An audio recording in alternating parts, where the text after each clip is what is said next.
তুলসীতলায় যখন আমরা সবাই পরিক্রমা করি, আর এখানে তো আপনারা ভালোই জানবেন মেদিনীপুরের মানুষ, আপনাদের এখানে এলে, আপনাদের এই মেদিনীপুর ডিস্ট্রিক্টে এলে আমার এত ভালো লাগে কেন জানেন তো? মানে এখানে এসে আমি দেখেছি কারো বাড়িঘর তোর ভালো থাক আর না থাক, তারা বৃন্দাদেবীকে খুব সুন্দর করে রাখে, বেশ আদর যত্ন করে রাখে। হ্যাঁ, এত সুন্দর করে রাখে যেটা কল্পনা করা যায় না। মানে একবারে টালি দিয়ে দেখুন কি সুন্দর করে রেখেছেন। এটা আমি সব জায়গায় দেখেছি। আপনাদের বাড়ি ঘর তোর আছে সেটা তো বলা যায়, কিন্তু অনেকের বাড়ি ঘর নেই, হ্যাঁ, মাটির ঘর, কিন্তু তাদের উঠানেতে ঠিক বৃন্দাদেবীকে এইরকম ভাবে যত্ন করে রেখে দিয়েছে। হ্যাঁ, শুধুমাত্র এটা মেদিনীপুরেই পাওয়া যায়, অন্য অন্য ডিস্ট্রিক্ট অন্য জেলায় ঠিক এইভাবে আমরা খুঁজে পাই না। তো সেই জন্য আরো বেশি করে ভালো লাগে আপনাদেরকে।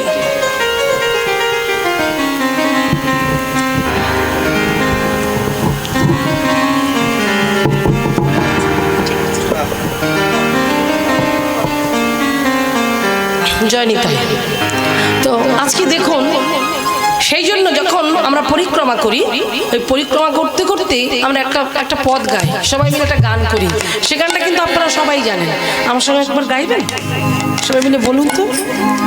হরি হর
কৃষ্ণ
প্রণাম। এই মেদিনীপুরের প্রত্যেকটি মায়ের চরণে, বাবাদের চরণে, দাদা ভাইদের চরণে প্রণাম প্রণাম প্রণাম। সত্যি এত সুন্দর, এত অপূর্ব। কোনো আমি এত জায়গায় কীর্তন করছি এই গানটা, আমি প্রত্যেকটা আসরে গাই এবং প্রত্যেককে বলাই আপনাদের মতো, কিন্তু ওই হরি হরয়ে নম, কৃষ্ণ যাদবায় নম, যাদবায় মাধবায় কেশবায় নম, গোপাল গোবিন্দ নাম শ্রী মধুসূদন গিরিধারী গোপীনাথ মদন মোহন। এবার শ্রী চৈতন্য গিয়ে আটকে যাবে, এবার হু হু হু দিয়ে সারবে। হ্যাঁ, এটা আমরা সব জায়গায়, কিন্তু এখানে এসে দেখছি সম্পূর্ণটা সত্যি মায়েরা অপূর্ব। এইভাবে আপনারা প্রত্যেকে, সবার কাছে অনুরোধ, আমরা তো হিন্দু, আমরা সনাতন ধর্মের মানুষ, সেই জন্য বুঝতেই পাচ্ছেন। আর এখন সমাজের অবস্থা খুব খারাপ, খুব বাজে পরিস্থিতি ঘটছে চারিদিকে। দিন দিন রাস্তাঘাট দিয়ে যাওয়া আসা করা যাচ্ছে না, এমন একটা সিচুয়েশন তৈরি হচ্ছে। সেই জন্য মায়েদের চরণে ধরে অনুরোধ, যতটা পারবেন নামের মধ্যে থাকবেন, ভগবানের কথা বলবেন, তার কথা চিন্তা করবেন। একমাত্র তিনিই পারেন আমাদের সকল বিপদ থেকে রক্ষা করতে। ওনাকে, উনি ছাড়া আমাদের কেউ নেই। কারণ যে কোনো মুহূর্তে আমাদের মৃত্যু হতে পারে, কিন্তু যদি কেউ তার স্মরণ করে, দেখবি একমাত্র তিনিই পারেন। তিনি হলেন বিপদ ভঞ্জন মধুসূদন, বিপদ থেকে রক্ষা করবে। তাই এখানে আমরা 6 জনের নাম বললাম, শ্রীরূপ শ্রী সনাতন,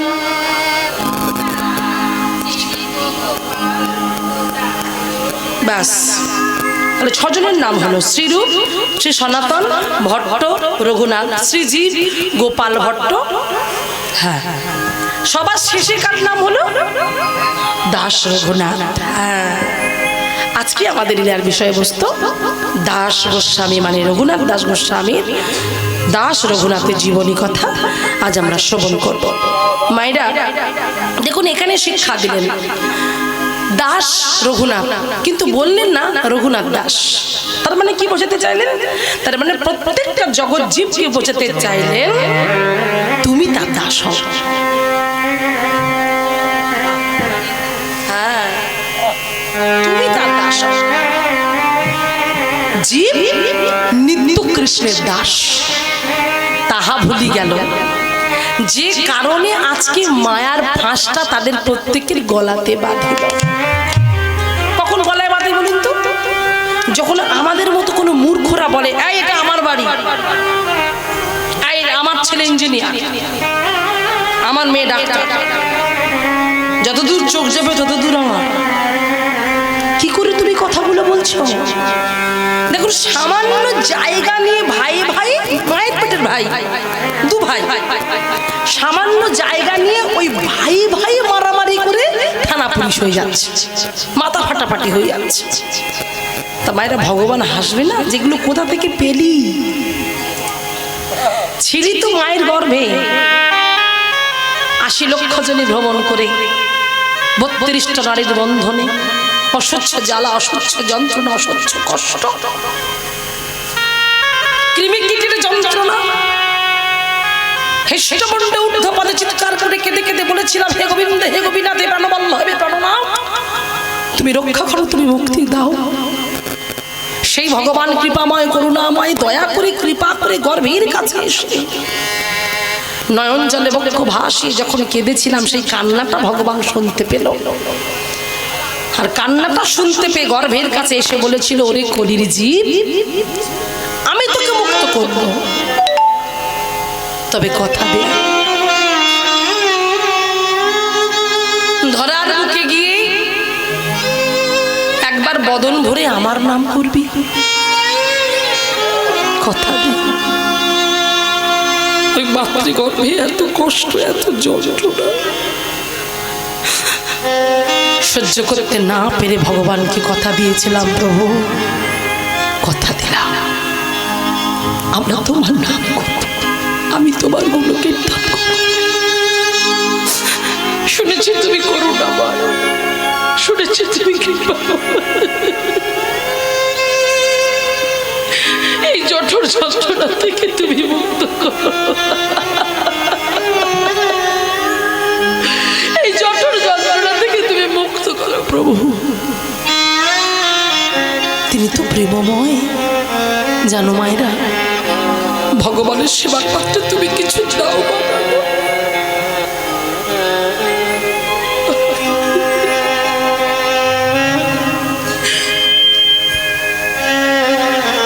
জানো মা, ভগবান না একটা জায়গায় দুর্বল, সেটা হচ্ছে চোখের।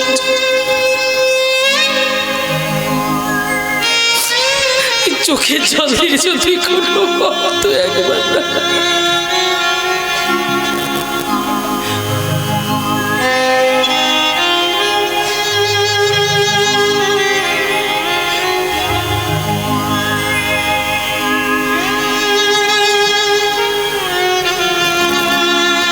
শুধুমাত্র চোখের জল, কিচ্ছু দিতে হবে না, সেবার মাত্র কিচ্ছু দিতে হবে না, শুধু জল দিয়ে থাকে না।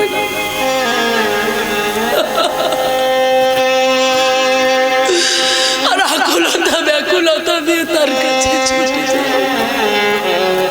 জানো মায়েরা, সে যে কাঙালের ভগবান। আচ্ছা বলো তো মা, ভক্ত সুদামা সে তো কাঙাল ছিল, সে তো গরিব ছিল। তার স্ত্রী সুশীলা তাকে বলেছিল, হ্যাঁ গো, আমাদের সংসারে এত দুঃখ এত কষ্ট, শুনেছি তোমার বন্ধু নাকি রাজা, তো তার কাছে গিয়ে দুটো কিছু চাও না সুশীলা। তুমি এটা বলতে পারো যে তার সঙ্গে দেখা করে এসো, তা বলে এটা বলতে পারো না তার কাছে গিয়ে আমি গরিব হতে পারি, আমি কাঙাল হতে পারি, আমি ভিখারি হতে পারি, কিন্তু আমার বন্ধুর কাছে গিয়ে আমি দু হাত পেতে ভিক্ষা চাইতে পারি।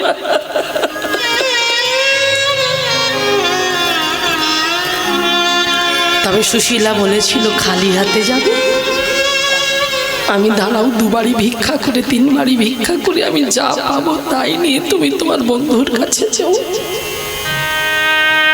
কি করলো জানো মা?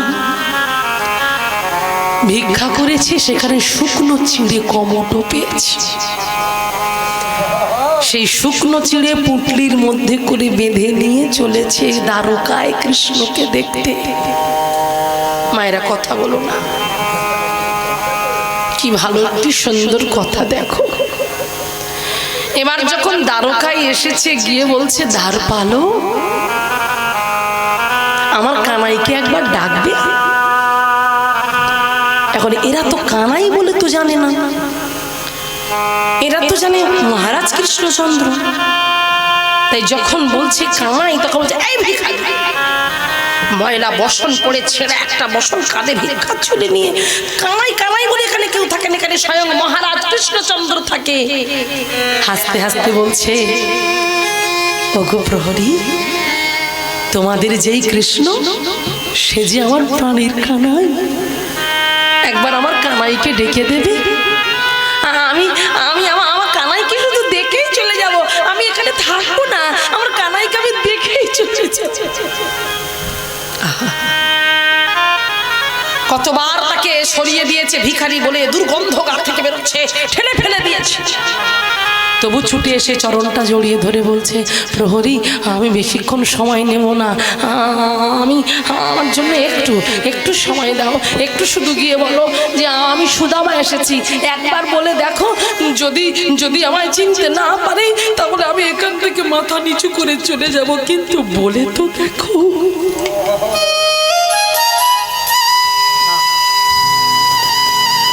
প্রহরীরা বলছে, দাঁড়াও আমরা যাচ্ছি।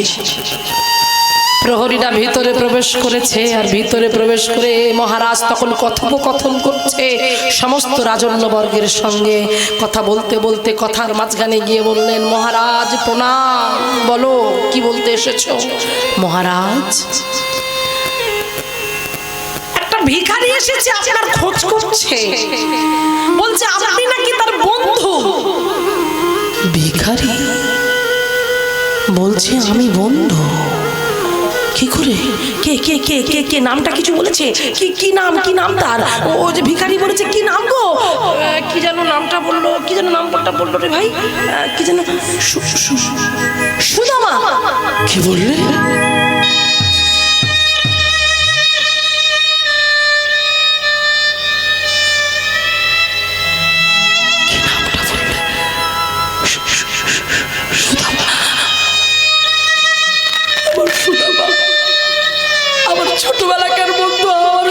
এসেছে।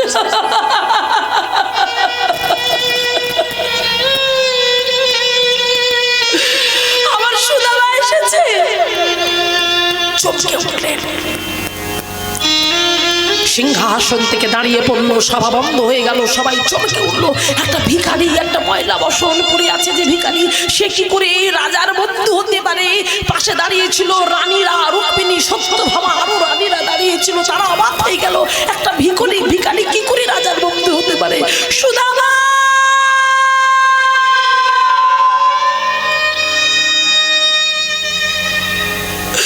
সুদামা বলতে বলতে ছুটতে ছুটতে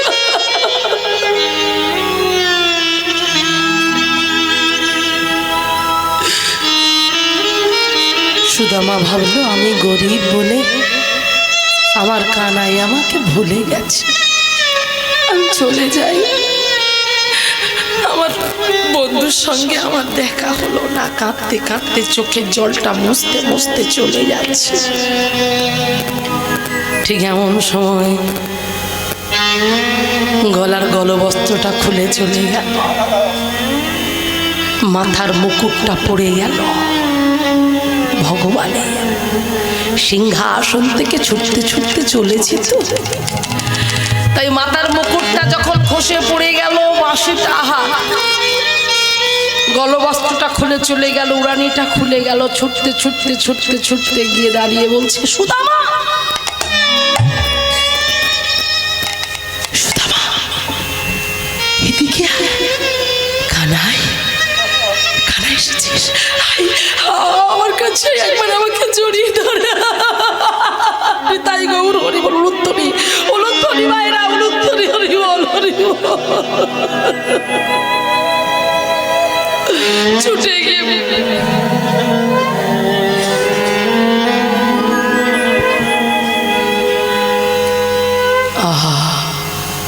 এইবারে ভগবান সুদামাকে নিয়ে এলেন নিজে। দেখুন, রাজসভার মধ্যে নিয়ে এলেন, রাজন্যবর্গ সবাই দেখছে তাজ্জব হয়ে। ময়লা বসন পরা, ফেটে গেছে ধুতি, কাঁধে ভিক্ষার ঝুলি, গায়ে ময়লা, হাঁটুর উপরে ধুতিটা পড়েছে। এইভাবে ধরেছে ভগবান ভক্তকে, ঠিক এইভাবে ধরেছে। এইভাবে ধরতে ধরতে নিয়ে আসছে কোথায়? নিজের সিংহাসনটা ছেড়ে দিল। নিজের সিংহাসন ছেড়ে দিয়ে সেই সিংহাসনের উপরে বসাচ্ছে ভক্তকে। সুদামা তুই সিংহাসনে বস। না না না না, কানাই তুই কি করছিস? আমি সিংহাসনে বসবো না, আমাকে তুই নিচে একটা কুশাসন দে, আমি ওখানে বসবো। না না, ওটা আমার, এটা তোর সব। এই হলো ভগবান, যে যুগে যুগে ভক্তকে মান দিয়েছে, চোখের জলের মর্যাদা দিয়েছে। কেন জানে? চরণটা ধৌত করবে বলে রানীদেরকে বলছে, সত্যভামা, রুক্মিণী, চরণ ধৌত করব, তাই স্বর্ণ ভিঙ্গারে করে গোলাপ বাড়ি জল আনায়ন করে দাও। সেই স্বর্ণ ভিঙ্গারে করে গোলাপ বাড়ি জল আনায়ন করার আগেই ভগবান আমার সুদামার চরণের কাছে বসে চরণ দুটো কোলে তুলে নিয়ে দেখলো শত শত কাঁটা ফুটেছে চরণ তলে। তাহলে মায়েরা ওই পথে আস্তে আস্তে কৃষ্ণ কৃষ্ণ বলতে বলতে আস্তে আস্তে পথে কত কাঁটা, সেই কাঁটার উপর দিয়ে পা দিয়ে চলেছে, কাঁটা পায়ে বিঁধে গেছে, পায়ে বিঁধে ঝরঝর করে রক্ত পড়ছে। আহা, মায়েরা লক্ষ্য করো, যিনি অনাদির আদি গোবিন্দ, সর্বকারণের কারণাম, যিনি বিশাল, যিনি বিভু, যিনি বিরাট, যিনি আদি, যিনি অনন্ত, যিনি সৃষ্টি স্থিতি লয় প্রলয়কারীর মালিক, সেই ভগবান আজ কাঙাল ভিখারি ভক্তের চরণটা কোলে তুলে নিয়েছে। আর কোলে তুলে নিয়ে আহা,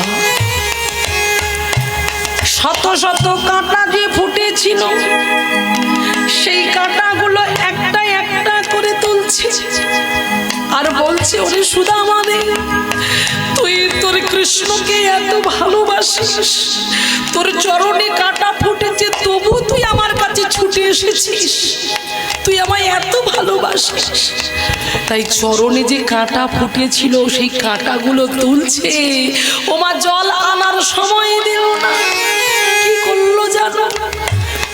নিজের নয়নে জলে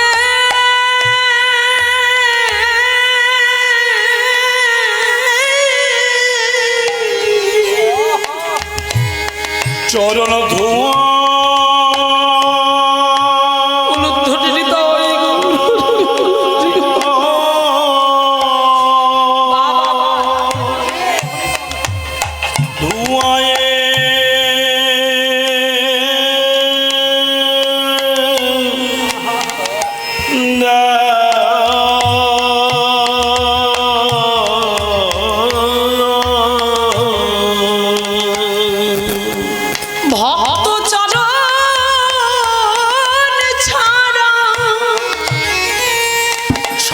কিছু যা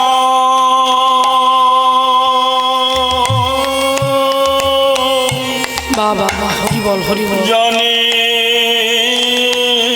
না।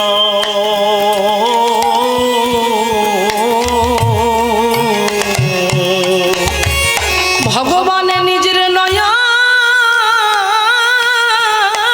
জলে ভক্তের চরণ ধুয়া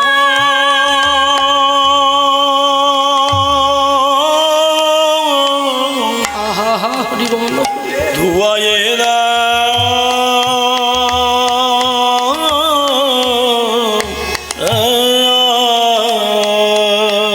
এই হলো চোখের জল। দেখো মায়েরা, একমাত্র নয়নের জলের কত শক্তি, যে নয়নের জল ভগবানকে ভক্তির কাছে আনতে পারে। আজকে সেই ভগবান, আজকে সেই ভগবান, সেজন্য বলছে একমাত্র চোখের জল দিয়েই ভগবানকে পাওয়া যায়। তাই মায়েরা, আজকে যে আমরা জানবো, আজকে আমরা শুনবো, আজকে যে আমাদের লীলার বিষয়বস্তু রঘুনাথ দাস গোস্বামীর জীবনী কথা, এই জীবনী কথার মধ্যে এখানে ত্যাগটা কি দেখিয়ে দিয়ে গেল। বলছি আগে তার দাস হয়ে যাও, তার চাকর হতে জানো, তাকে মালিক করো, আর ভগবানকে বলো প্রভু এটা আমার বাড়ি নয়, এটা আমার কৃষ্ণের বাড়ি। এই বাড়িটা যখন তুমি কৃষ্ণের উপরে চাপিয়ে দিতে পারবে, আমার ভগবানকে বলতে পারো যে আমার ভগবানের বাড়ি, আমার এটা তো আমার এটা কৃষ্ণের বাড়ি, তখন দেখবে তখন কতটা হালকা লাগবে। তখন সে যখন মালিক হয়ে যাবে না, তখন আর তোমার কোনো চিন্তাই থাকবে না। হরি হরি বলো মাইরা। তো একটা সত্যি কথা বলি, আমার জীবনের কথা। দেখুন, আমার একটা সময় কিছুই ছিল না, আজকে ভগবানের কৃপায় আমি সব পেয়েছি। একটা সুন্দর, আমি বলি না যেটা আমার বাড়ি, নিকুঞ্জ কুঠির নাম লেখা বাড়িটা। তো যখন কেউ বলে যেটা কি বলে নিকুঞ্জ কুঠির, এটা আমার কৃষ্ণের বাড়ি। তো সেই কৃষ্ণের বাড়ি, এই দেখুন আমরা গানে চলে এসেছি, বেরিয়ে এসেছি, বাড়িটা কেউ নেই, বাড়িটা কেউ নেই, ফাঁকা পড়ে আছে। কিন্তু আমি জানি কেউ না থাকলেও আমার কৃষ্ণ তো আছে, আমার ভগবান আছে, রাধারানী আছে, আমার গুরুদেব আছে। তাই বলে এসেছি যে গুরুদেব তোমার নিকুঞ্জ কুঠির, রাধারানী তোমার নিকুঞ্জ কুঠির, গোবিন্দ তোমার নিকুঞ্জ কুঠির, তুমি দেখো। এই আমি চললাম, সব পড়ে আছে সেখানে, সব পড়ে আছে, কেউ নেই। আমরা যাবো, গিয়ে আবার ঘর খুলবো। এই দেখুন, এই বিশ্বাসটা তার প্রতি থাকতে হবে। হবে যদি কিছু হয় সেটা জানতে হবে, যা করিয়েছে উনিই করিয়েছে, আর যেটা হবে ওটা ওনার দ্বারাই হবে, যেটা থাকবে সেটা উনিই রাখবেন। এই ভাবনাটা নিয়ে চলতে হবে। তাকে ভাবতে হবে তুমি আমার মালিক, তুমি আমার সব, তুমি আমার কর্তা, আমি তোমার দাস, আমি তোমার চাকর, আর আমি চাকর হয়েই তোমার চরণের কাছে থাকতে চাই। এটা সবসময় বলতে হবে। আর সেই জন্য এখানে ত্যাগের কথা বলছে, ত্যাগ, জীবনের ত্যাগ। কারণ ত্যাগে সুখ, ভোগে নয়, কতটুকু বুঝি। সুখ সুখ করি তবু সুখ নাহি পাই, তবু সুখ পাবো ভাবি ভূমিয়া বেড়াই। কৃষ্ণ নাম সুধার সুখেরই আখর, কৃষ্ণ নাম পিয়াইবে ভাগ্যবানে নর। তাই বলছে ত্যাগ করো। আর সেই ত্যাগটা কে করলেন জানেন? এই রঘুনাথ দাস। তিনি কে জানেন? কোনো মধ্যবিত্ত পরিবার নয়, কোনো গরিব ঘরে নয়, তিনি ছিলেন জমিদার বাড়ির একমাত্র পুত্র সন্তান। হুগলি জেলা আদিসপ্ত গ্রামের ছেলে, জমিদার বাড়ির ছেলে, সোনার চামচ মুখে নিয়ে বড় হয়েছে।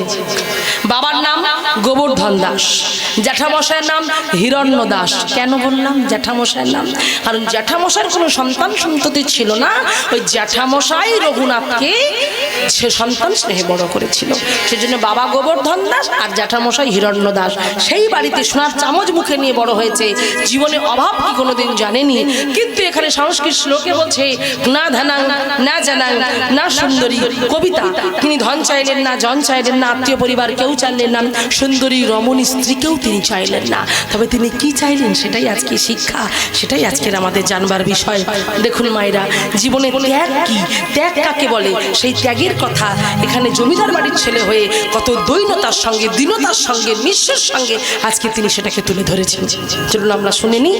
তাহলে আজকে সেই জমিদার বাড়ির ছেলে যার নাম রঘুনাথ।